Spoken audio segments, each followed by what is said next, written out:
आहे तुमचं? कविता भगवंत कुठे राहतात तुम्ही? कृष्णनगर.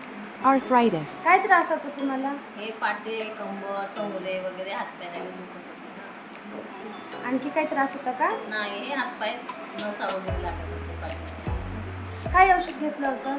हे आता घेतलं होतं औषध. मग किती दिवस खाल्ला? हा पुष्कळ दिवस 2 वर्ष झाले ना. ओके. कसं वाटतं आता आता घेता? आराम वाटते ना, चांगलं वाटत आहे. हलकायचं नाही येत आहे. पहिला रोज आळस येत होता, आता झोप यायची होती, त्रास होता. ओके. आणखी कसं वाटत होतं म्हणजे? आता छान वाटते, ते पण त्रास नाही आहे. हलकं हलकं अंग वाटते शरीरात. आई जसं औषधी घेतात तुम्ही तर म्हणजे चेकअपचे पैसे वगैरे घेते का फ्री सर्व्हिस आहे? नाही फ्री आहे. फ्री आहे. ओके. असं आराम झालं का तुम्हाला? हो, आराम झाला. असं तुमच्यासारखं जर कोणाला काही त्रास राहिला तर मी काय सांगणार त्यांना? औषधी घ्या म्हणून सांगेन. माझं पण आराम झाला. ओके. आणखी असं काही फायदा झाला तुम्हाला या औषधीमुळे? बरं ठीक आहे. थँक्यू आई.